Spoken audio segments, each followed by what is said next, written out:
तो मैम आज की डेट में जैसा कि मैं देख पा रहा हूँ कि जो प्लेसमेंट कंपनीज होती हैं, ज़्यादातर कंपनीज क्या करती हैं, कैंडिडेट्स को बताएंगी कि सब जगह जॉब्स है, ये है, और ज़्यादा से ज़्यादा पैसा लेने के लिए सोचती हैं। फ्रॉड चलता रहता है, जैसा कि आप जानती हैं, इसी फील्ड से हैं। जी। तो आप इतना अच्छा और इतने दिनों से कैसे आप इतना बढ़िया मैनेज कर ले रही हैं, मैं ये जानना चाहता हूँ। मयंक जी, जैसा कि आप हमसे ऑनलाइन इस सवालों का जवाब जानना चाह रहे हैं, तो मैं आपको थोड़ा बहुत बताऊंगी, पूरा सीक्रेट नहीं बताऊंगी। जी जी। तो मेरे यहाँ क्या है कि प्लेसमेंट में फ्रेशर, एक्सपीरियंस सारे लोग आते हैं। यहाँ तक कि 18 साल से लेकर मेरे यहाँ रिटायर भी आते हैं, 60 साल के भी। अच्छा। और धीरे धीरे सारा पड़ेगा। तो मेरे यहाँ क्या है कि जो फीस है वही फीस रहता है, बल्कि हमारे यहाँ कोई निःशुल्क भी करना चाह रहा है तो वो निःशुल्क भी करेगा। बहुत सारे नाम है हमारे रजिस्टर में जिनका निःशुल्क जॉब लगा हुआ है। बहुत बढ़िया। और प्लस पॉइंट मेरे यहाँ क्या है कि सबसे ज्यादा और ट्रेनिंग होता है। जैसे कि कोई कपड़े के शोरूम से आया हुआ है, ठीक है, तो वो क्या है कि हॉस्पिटल में जाना चाह रहा है, तो हॉस्पिटल का नॉलेज तो है नहीं।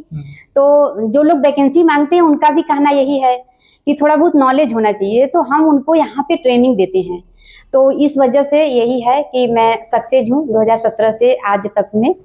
मैं बहुत सारी चीजों को देखी जो ट्रेनिंग होती है, जैसे बिजनेस के बहुत सारे कैटेगरीज होते हैं जी, कोई हॉस्पिटल में है, कोई आईटी सेक्टर में है, किसी सेक्टर में, तो क्या हर सेक्टर की आप लोग ट्रेनिंग देती हैं कि सिर्फ कुछ इंडिविजुअल सेक्टर्स में ट्रेनिंग देती हैं? नहीं, मैं सारे सेक्टर का देती हूँ।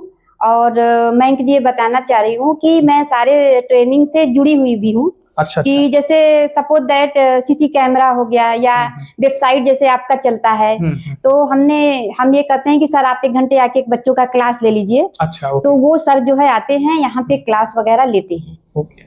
तो क्या इसका कोई आप मतलब जो ट्रेनिंग, जितना भी आप ट्रेनिंग देती हैं, उसका कोई चार्ज आप रखी हैं कि वो टोटली फ्री ऑफ कॉस्ट है, क्या है, किस तरह से है? मेरे यहाँ क्या है कि आपको 1 टाइम ही फीस जमा करना है। अच्छा, एक ही बार पे करना है? एक ही बार पे करना है। मैं न तो कोई सैलरी से पैसा लेती हूँ, अच्छा। और न तो स्टूडेंट को कोई ट्रेनिंग देती हूँ तो उसका लेती हूँ। हाँ, कोई स्टूडेंट डायरेक्ट ट्रेनिंग के लिए ही आया है तो वो अपना फीस जमा करेंगे। अच्छा, मतलब ट्रेनिंग फीस जिसको आवश्यकता है उसके हिसाब से उसका लगेगा। जी। अन्यथा आपका जो फीस है वो आप एक फिक्स्ड अमाउंट, जो भी रहता है वो आप ले रही हैं। हाँ, हमारे वीडियो को लाइक और चैनल को सब्सक्राइब जरूर कीजिएगा।